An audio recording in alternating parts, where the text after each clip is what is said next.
Sir, സംസ്ഥാനത്തെ 2 മന്ത്രിമാരും നടത്തിയ വലിയൊരു തട്ടിപ്പിന്റെ വിവരമാണ് ഇപ്പോൾ പുറത്തുവരുന്നത്. എന്നുവെച്ചാൽ മന്ത്രിയായി ഇരിക്കെ തന്നെ അതിനു മുൻപ് അനുഭവിച്ചു വന്നിരുന്ന എംപിയോ എംഎൽഎയോ അല്ലെങ്കിൽ അത്തരത്തിലുള്ള ആനുകൂല്യങ്ങളൊക്കെ ഇവർ കൈപ്പറ്റുന്നു എന്നാണ് പുറത്തുവന്ന റിപ്പോർട്ട്. പക്ഷേ ഈ വാർത്ത അധികം മാധ്യമങ്ങളൊന്നും ശ്രദ്ധിച്ചിട്ടേയില്ല, അല്ലെങ്കിൽ മനഃപൂർവ്വം അറിഞ്ഞുകൊണ്ടോ അറിയാതെയോ വാർത്ത നൽകിയിട്ടില്ല എന്നതാണ്. ഞാൻ ഈ പറഞ്ഞതിൽ എന്തെങ്കിലും വാസ്തവമുണ്ടോ? ഉണ്ടെങ്കിൽ ഏതൊക്കെയാണ് ആ മന്ത്രിമാർ?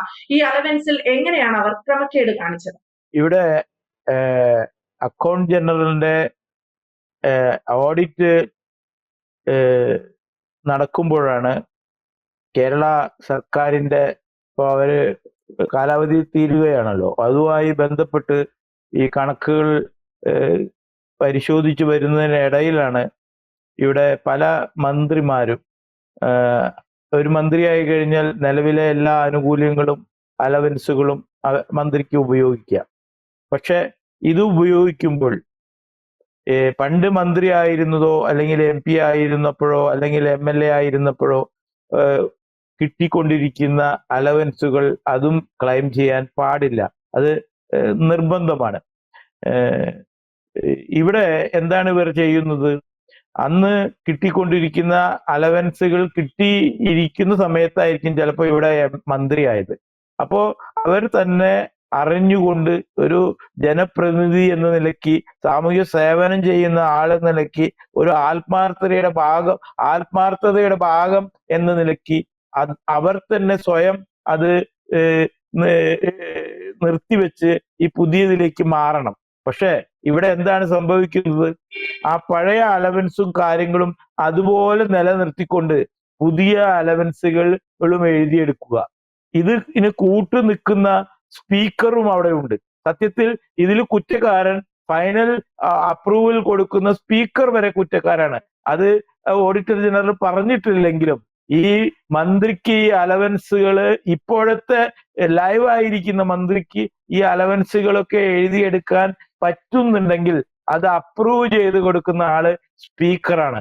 അപ്പൊ സ്പീക്കർ ഇത് അറിഞ്ഞുകൊണ്ട് സ്പീക്കർക്ക് ചോദിക്കാലോ, ഇത് നിങ്ങൾ അവിടെ നിന്നൊന്നും എടുക്കുന്നില്ലല്ലോ, ഞാനും കൂടി കുഴപ്പത്തിലാവും എന്ന് സൂചിപ്പിച്ചുകൊണ്ട് അത് അപ്രൂവ് ചെയ്യാൻ പാടുള്ളൂ. ഇത് കണ്ണും ചെയ്യുമ്പോ അപ്രൂവ് ചെയ്ത് കൊടുക്കുമ്പോ ഇതില് കുറ്റക്കാരൻ സ്പീക്കർ കൂടി വരുന്നു.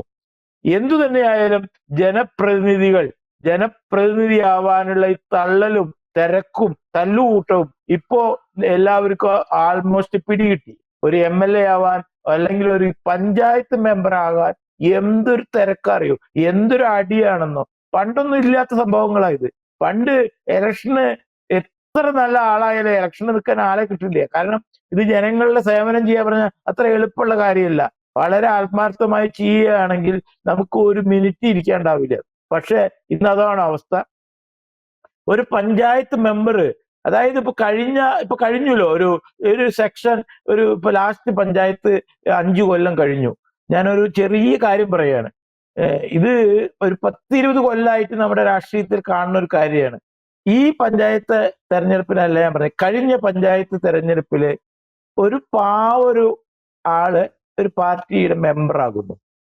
ആ തെരഞ്ഞെടുപ്പിൽ അദ്ദേഹം ജയിക്കുന്ന സമയത്ത് അദ്ദേഹത്തിന്റെ രൂപവും ശരീരപ്രകൃതിയും ഒക്കെ ഒന്ന് കാണണം. ആ ഫോട്ടോ എന്റെ കയ്യിലുണ്ട്. 5 കൊല്ലം കഴിഞ്ഞപ്പോൾ, അതായത് ജയിച്ച സമയത്ത് അദ്ദേഹത്തിനെ ഫോണിൽ വിളിച്ചാൽ ഓടി വരും, മറുപടി പെട്ടെന്ന് കിട്ടും, പറഞ്ഞ കാര്യങ്ങൾ വളരെ ശക്തമായി ചെയ്യും അയാള്. പക്ഷേ അത് 1 കൊല്ലം കഴിയുമ്പോഴേക്കും ആ സ്വഭാവങ്ങൾ മാറുന്നു. വിളിച്ചാൽ ഫോൺ എടുക്കില്ല. അങ്ങനെ ഡെവലപ്പായി. ഈ ഡെവലപ്മെന്റ് അദ്ദേഹത്തിന്റെ ശരീരത്തിലും ലുക്കിലും ഒക്കെ മാറി തുടങ്ങി. അപ്പോ ജയിക്കുന്ന സമയത്തുള്ള അയാളുടെ ഫോട്ടോയും ഈ 5 കൊല്ലം കഴിഞ്ഞ് അടുത്ത ഇലക്ഷൻ വരുന്ന സമയത്തുള്ള അയാളുടെ രൂപവും കൂടി എടുത്തു കഴിഞ്ഞാൽ അത് ആ വ്യക്തിയിലുണ്ടായ മാറ്റം അയാളുടെ രൂപത്തിൽ തന്നെ കാണാൻ പറ്റും.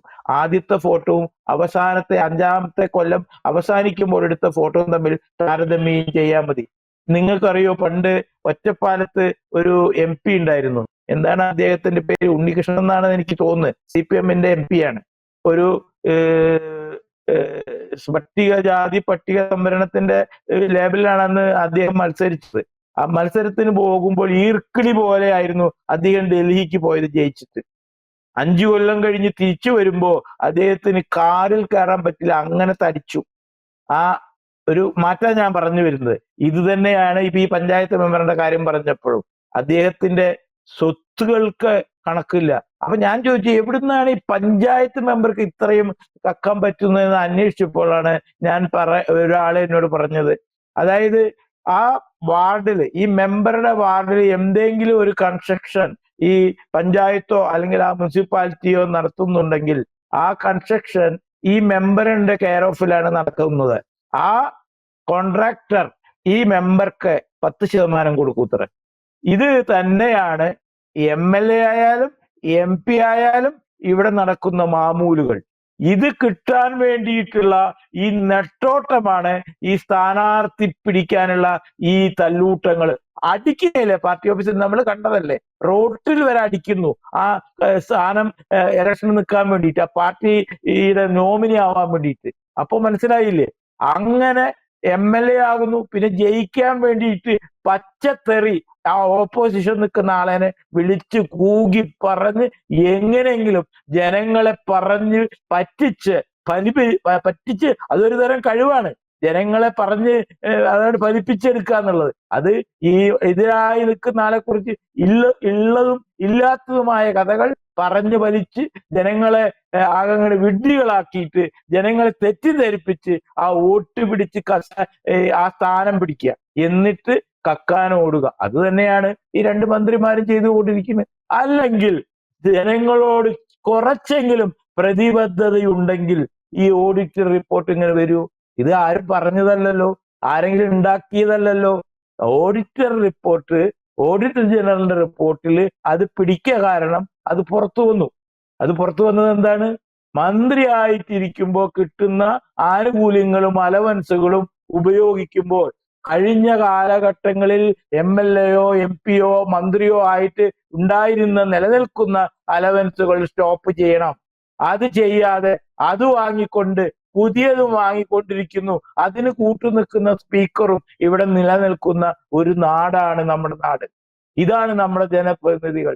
ഈ ജനപ്രതിനിധികളാണ് നമുക്ക് ജനങ്ങൾ അറിഞ്ഞുകൊണ്ട് നമ്മൾ തൂത്തെറിയണം. നമുക്ക് വേണ്ടത് നല്ലവരായ, ഈ നമ്മുടെ പ്രശ്നങ്ങളിൽ ഇടപെടുന്ന, നമ്മുടെ പ്രശ്നങ്ങൾക്ക് സൊല്യൂഷൻ ഉണ്ടാക്കി തരുന്ന, പരിഹാരം ഉണ്ടാക്കി തരുന്ന, നമ്മളുടെ വീടിന്റെ ചുറ്റുപാടുമുള്ള നമ്മളെ അറിയുന്ന നേതാക്കളായിരിക്കണം നമ്മൾ തെരഞ്ഞെടുക്കേണ്ടത്. അല്ലാതെ ഇറക്കുമതികള് അല്ലെങ്കിൽ സ്ത്രീപീഡന കഥകൾ മാത്രം കൊണ്ടു നടക്കുന്നവരെ, അല്ലെങ്കിൽ എന്താ പറയില്ലേ, ജനങ്ങളുമായി യാതൊരു ബന്ധവുമില്ല, കച്ചവട മനസ്സുമായി നടക്കുന്നവരെ ഒന്നുമല്ല നമുക്ക് വേണ്ടത്. ജനങ്ങളുമായി നിത്യവും ദിവസവും ബന്ധപ്പെട്ടുകൊണ്ടിരിക്കുന്ന സാമൂഹ്യ പ്രവർത്തകരായിരിക്കണം നമ്മൾ തിരഞ്ഞെടുക്കേണ്ട വ്യക്തികള്. അവർ നല്ലവരായിരിക്കണം, നല്ല പ്രവൃത്തി ചെയ്യുന്നവരായിരിക്കണം, നല്ല മനസ്സ് ഉള്ളവരായിരിക്കണം. എന്തായാലും സാർ സൂചിപ്പിച്ചതുപോലെ ഇത്തരത്തിൽ 2 മന്ത്രിമാർ നടത്തിയ വലിയൊരു അഴിമതി, അല്ലെങ്കിൽ അവർ നടത്തിയ ഒരു വലിയ തട്ടിപ്പിന്റെ വിവരങ്ങളാണ് പുറത്തു വരുന്നത്. എക്സൈസ് മന്ത്രി രാജേഷും പുരാവസ്തു വകുപ്പ് മന്ത്രി രാമചന്ദ്രൻ കടന്നപ്പള്ളിയുമാണ് ഈ രീതിയിൽ അലവൻസുകൾ ദുരുപയോഗം ചെയ്തത് എന്നാണ് പുറത്തുവരുന്ന വാർത്തകൾ. പക്ഷെ മാധ്യമങ്ങളിൽ പലരും ഈ വാർത്തകൾ നൽകിയിട്ടില്ല എന്നതൊരു യാഥാർത്ഥ്യം കൂടിയാണ്. വ്യക്തമാണ്. Thank you Jaishankar sir.